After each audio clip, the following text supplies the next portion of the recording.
Hey everyone, Steve here from Big Head Tech, and to be honest, I have not been this excited to review a product. Probably since, I don't know, 3900X, which did not do very well on the channel. But I returned the Tough A15, mine was defective, and to be honest, I didn't give it a fair review because it's not what I wanted. I'll be redoing that review somewhat, so stay tuned for that because you guys hated it, and to be honest, I don't really blame you. But today, we have a laptop from Lenovo. It's called the IdeaPad 5, 14-inch. It's the AMD variant. I paid $760 plus tax. Shipping was free, but I wanted it overnight, so I ended up paying for that too. So, depending on your tax rate, it's under $800 in many cases. So, why am I excited about this? It doesn't have a GPU. Well, I don't need a dedicated GPU. I need something powerful enough for Adobe. I have the right specs, the right amount of memory, right speed of memory, have a powerful enough integrated chip to play the games I do play, like World of Warcraft, some older games like Street Legal, play a little bit of Forza here or there. I'm going to be making a racing sim beyond that. But I need something very specific, and I didn't want it to be too big. I actually prefer a 15-inch with a number pad. This is a 14, but I digress. Now, the title of the video, I haven't really decided, so if I do decide that, call it Lenovo just made a laptop that made the 7700K obsolete or something of that nature, there's actually some truth to that, as you'll see in the Cinebench test results and hopefully in the thumbnail, that this actually scored ahead of the 7700K in multi-core. In single core, it pretty much more or less tied it with a score of like 475 versus 476. That is stupidly impressive for a 15-watt CPU. So, I'm going to bring everything I got today, and we're going to talk about this laptop. I'm going to show you some things about it, show you some performance benchmarks, tell you some pros, tell you a couple cons about it, and hopefully by the end, I'm keeping it. Let's talk about it. It was $760 plus tax, free shipping. I do note that I used military discount for my wife. They also have first responders, student, teachers, and a lot of other available discounts, as well as a 5% discount they're running with free shipping. This has the Ryzen 7 4700U, and that chip is rated 15 watts, generally 10 to 25. However, Lenovo stepped their game up. We're going to talk about that in a minute. 16 gigabytes of DDR4 3200 megahertz dual channel. It is soldered. You cannot upgrade the memory. Do note that. A 512 gig NVMe SSD, in which you will find there is expansion here in a minute when I go ahead and take it apart. But let's talk about what Lenovo did here. So you guys will see what it looks like when I take the back off, which is very easy with 7 screws, although I had to get a specific bit, which I have that thankfully. But they've taken a chip, because when AMD makes these chips, they say, you know, this is a 15-watt CPU, this is what we designed it for. You know, it's capable of doing this, this, and this, depending on the firmware, the BIOS, and how you guys run it. This chip will boost almost to 45 watts in short bursts, usually 30 seconds or less. Its sustained wattage output is 25 to 30 in most situations. What that means is that is going to run much higher sustained speeds. So I am getting an all-core clock on the low side, meaning when it's running really hot and you know it's doing really heavy workloads like Blender or Premiere, 3.35 gigahertz. Generally speaking, my all-core speeds in Cinebench are around 3.5. They start off into 3.8s to 3.9s, and then they'll drop down a little bit. So that is really awesome. That's 8 processing cores in a laptop running 3.4 to 3.5 gigahertz all-core sustained load in a 14-inch, basically it's not ultra portable, relatively light laptop. That is insane. And the fact that if you look at the thumbnail, this thing scored over 3,000 points in Cinebench R20, which we are in 8700K territory, close, that's around 3600. The 3600 at stock, we're in that territory. We're past the 7700K. You know, we're actually in Ryzen 7 1700 territory, 1700X territory. We're only a couple, like 8% away from that. And single threaded, it blows anything from the Ryzen 1 or 2000 series away. It's actually competing with Ryzen 3000 series, obviously, in single core performance. So This got me really excited. I haven't finished all the benchmarks. I'm still running them. Obviously, you'll see them here in a minute. Let's go ahead and we're going to actually do a quick tour of the laptop, and then we're going to take it apart. Then we're going to go into benchmarks. Okay, so this is going to be, it's like the star number 5. I might have a small enough one with my Gamers Nexus toolkit, but this will be fine for now. So let's go ahead and take out these screws. That one came out. So I guess these front ones will come out.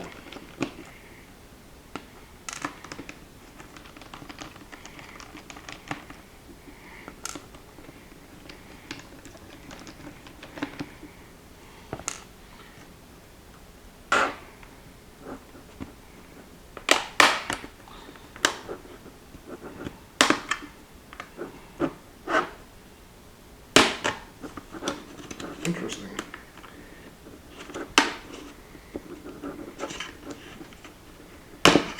Okay.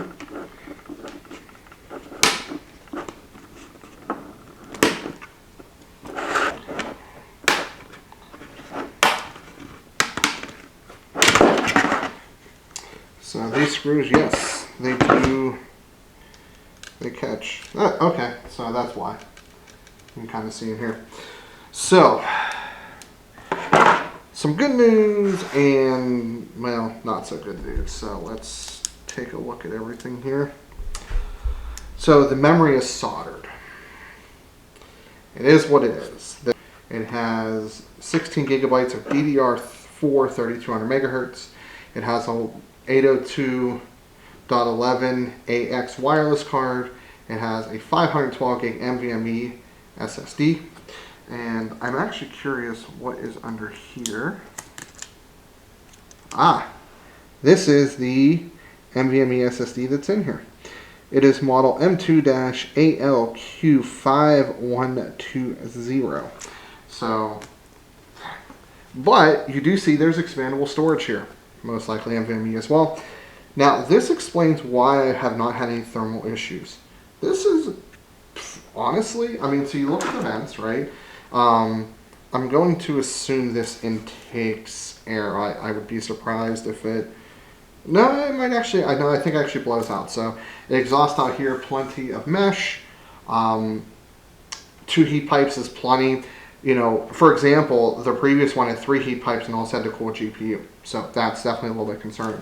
Battery is a decent size here. As you notice, it goes the whole way across, and it does look to be removable. So now we have this back together. Let's take a look at the I/O. We have 2 USB 3 Type A ports, a memory card reader, USB-C, which is also a charging port, HDMI out, and headphone microphone. So not a ton in the I/O. Then we have a 14-inch 1920 by 1080. This is a 300 nit brightness IPS display. And you even have, and it might be a little bit hard to see here. Let's do function. Can't tell if it's on or not. Yes, it does have a backlit keyboard.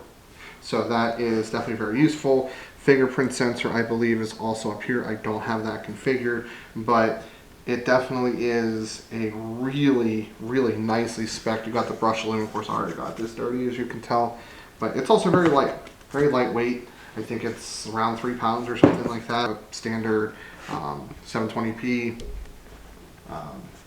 webcam, 720p webcam right here. So just so you see here, this keyboard is just,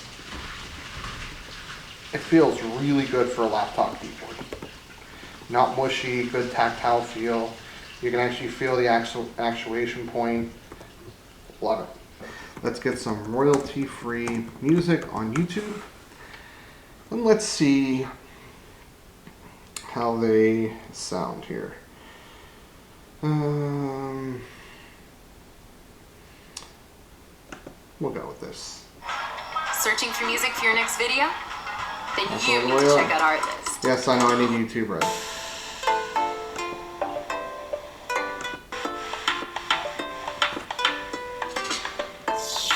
Not bad.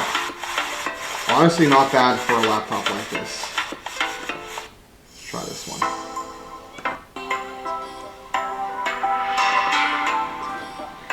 I will say this, this is as loud as it goes. It's good for personal listening.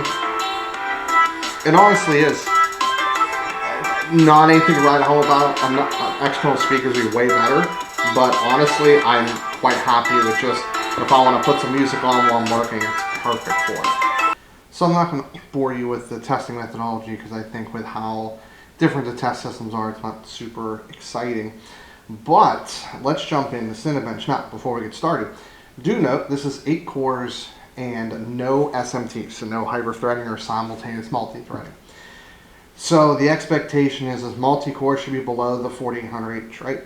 So taking a look, it indeed is below the 4800H by a decent margin. So when we look at like Cinebench R20, we go from essentially 4200 to 3100. So that is approximately 33%, give or take. Same thing when we look at R16 or R15. We drop multi-core 1848 down to 1277. Again, right there is probably close to a 45% drop. I prefer R20. I feel like it gives more realistic numbers. I'll explain this in a minute. Single core, very impressive. We were 473 in R20 and 184 in R15, and that lines up with the 4800H, which was 487 and 189.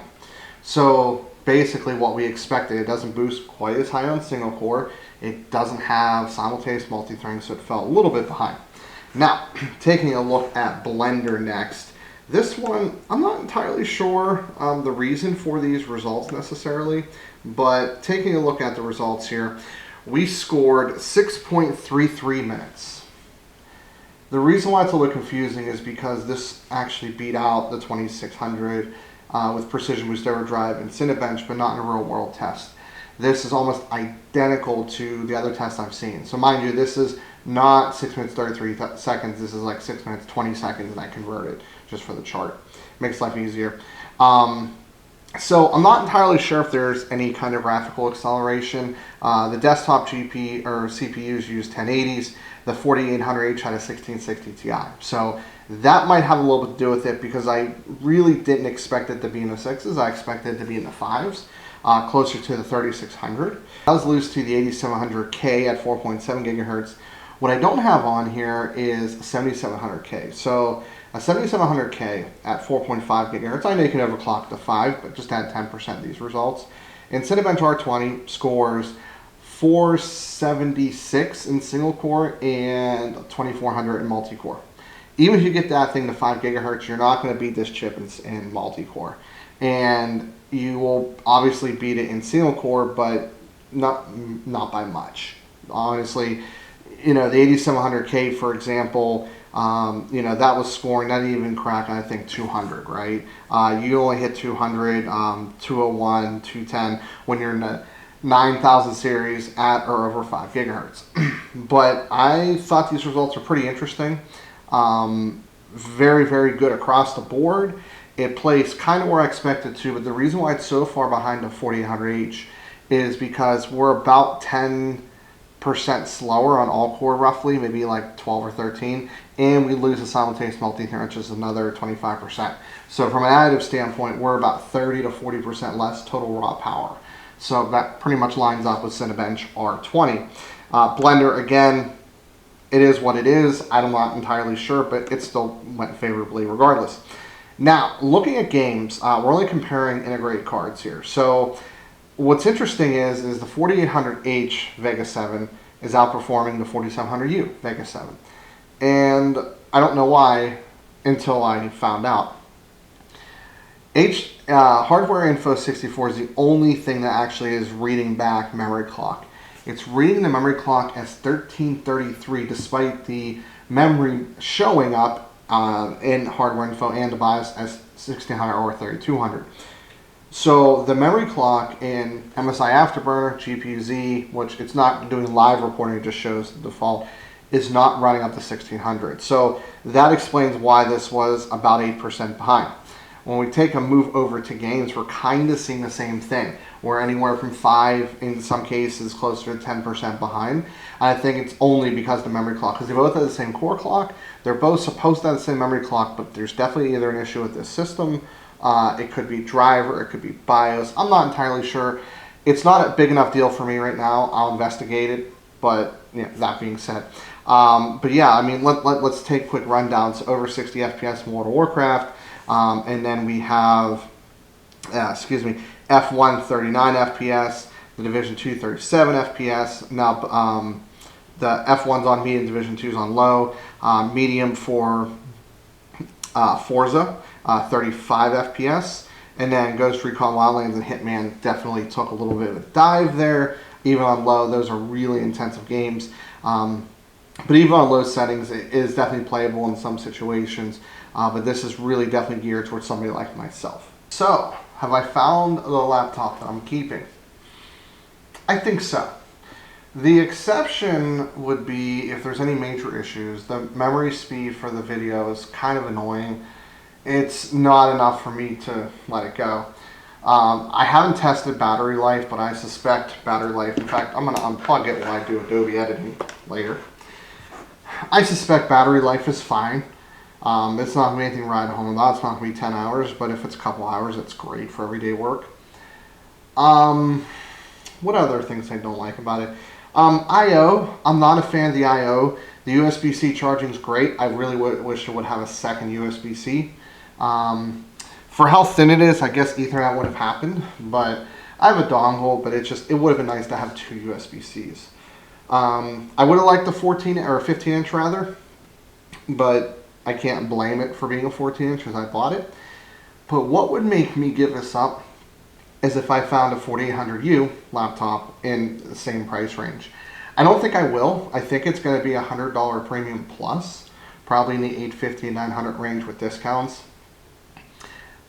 I mean, it is 25% more performance in what I do, so maybe, just maybe, but unless there's a 4800U in this price point, I mean, there's no reason to get rid of it. For my workload, the extras, multi-threading does help though, but I must say, I love everything this laptop has. The screen's solid, it's not amazing, it's not FreeSync, but it's fine, it's bright. The speakers are perfectly acceptable for this. The webcam works fine, nothing to write home about. It's spec'd out perfectly. The keys, I really like the keys, not mushy at all.